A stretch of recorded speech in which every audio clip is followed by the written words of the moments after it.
네, 안녕하세요. 잠자리에 들기 전에 혹시 심장이 두근거리신 적이 있으신지요? 이거를 지연성 스트레스 반응의 대표적인 징후라고 이 책에 나와 있네요.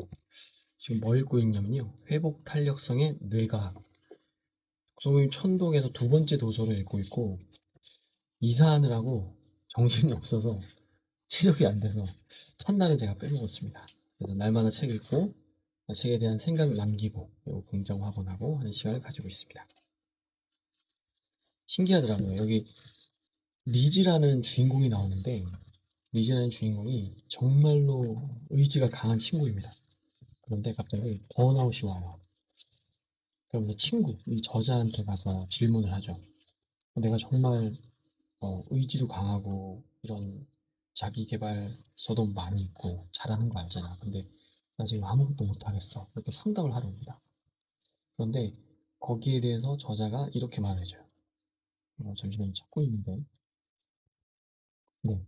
회복 탄력성 신화라고 말을 하더라고요. 이게 하나의 증상이라고 합니다.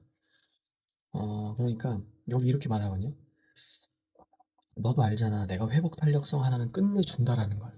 그런데 이 사람한테 오히려 그런 사람이 어느 단계에 가면 겪는 번아웃 증후군, 번아웃이 있대요. 그런데 왜 그러지? 내가 왜 그러지? 나 원래 되게 잘하던 사람이었는데 그런데 그 사람들이 번아웃에 겪어서 아무것도 못하는 상황, 이거를 회복 탄력성 신화라고 한다고 합니다. 만성 스트레스와 비정형성 번아웃을 겪고 있다는 거야 라고 진단을 내려줬습니다. 저도 이런 게 지나갔던 것 같아요.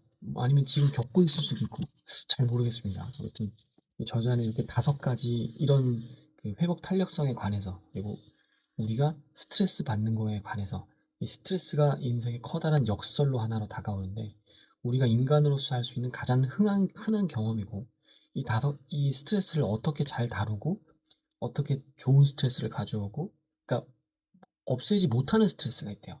하지만 좀 상쇄시키는 스트레스도 있대요. 그거를 적절하게 활용할 수 있는 5가지 방법이 나옵니다. 그리고 두 번째 얘기하고 싶은 건, 첫 번째는 이제 회복 탄력성의 신화였고, 두 번째 얘기하고 싶은 거는, 지금은 알고 있지만, 이 저자 이야기입니다. 34페이지. 지금은 알고 있지만 그때는 몰랐던 점이 있다. 잠자리에서만 나타나던 심장 두근거림은 바로 지연성 스트레스 반응의 대표적인 징후였던 것이다.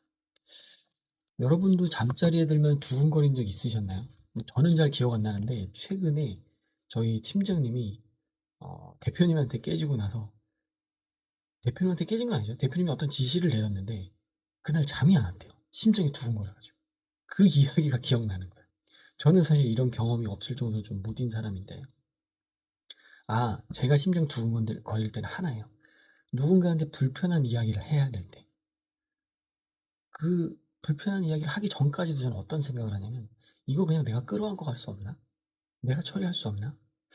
내 탓으로 돌릴 수 없나? 되게 이런 생각을 많이 하거든요. 그런데 상대방한테 불편한 이야기를 하기 전에는 정말 수백 번을 고민을 하고 그 이야기를 합니다. 이렇게 읽다 보니까 아이는 그럼 어떨까라고 생각해 봤어요. 저는 항상 궁금했던 게, 아이가 뭔가 짜증을 내거나 화를 내거나 투정을 부리면 그 현재를 안 보고요. 그 전 시간을 돌아보거든요.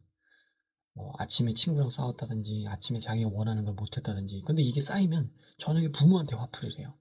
이게 저는 지연성 스트레스 반응의 대표적인 거라고 생각해요. 아이는 잠들면요, 그냥 픽 자버려요. 그러니까 아이는 언제 심장이 두근거리냐면요, 가장 편안한 엄마 아빠와 같이 있는 공간에 있을 때. 편하니까 이제 아까 숨겨두었던 감정이 폭발하는 거죠. 여기 조금만 더 읽어보면, 스트레스를 받으면 우리 뇌는 즉각적으로 자기 보호에 도움이 되지 않는 불편한 측면을 분리하는 식으로 그 순간을 맞서는 놀라운 능력이 있다. 와, 대단하죠. 우리 뇌의 능력이라고 합니다. 하지만 극심한 스트레스가 가라앉고 잠자리에 들처럼 차분해진 순간, 자, 여기서 어른은 잠자리고요, 어린이는 부모 곁이라고 저는 정의를 내린 겁니다. 우리의 진짜 감정이 겉으로 드러난다. 네, 그런데 이 저자도 그걸 경험하고 의사인데 의사를 찾아갔다고 합니다. 그러면서 썼나 봐요. 여기 저자가 아디티 네루카 여성분이었네요. 전 남성분인 줄 알았는데 여기 여성분이에요. 저자는 하버드대 의과대학 교수, 회복 탄력성, 스트레스 번아웃, 정신건강 분야 전문 지식을 갖춘 의사이자 공중보건 전문가. 엄청 많습니다. 스트레스 감소를 위한 뇌의 재구성을 주제로 디지털 시리즈도 제작. 엄청나네요. 책도 엄청 많은데요. 회복 탄력성의 뇌과학을 지었습니다. 근데 이렇게 한 권이면 좀 가끔 의심을 합니다. 정말 이 사람이 지었을까라는 의심을 좀 해요. 하도 요즘에 이게 잘 나와가지고. 아무튼 오늘은 612일차 천일 성장 기록서 날이었고요. 독서모임 천독 2일차 시간이었습니다.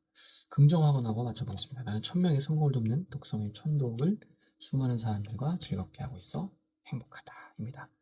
첫날이니까 오늘 이야기했던 다른 학원들도 몇 개 더 이야기해 보겠습니다.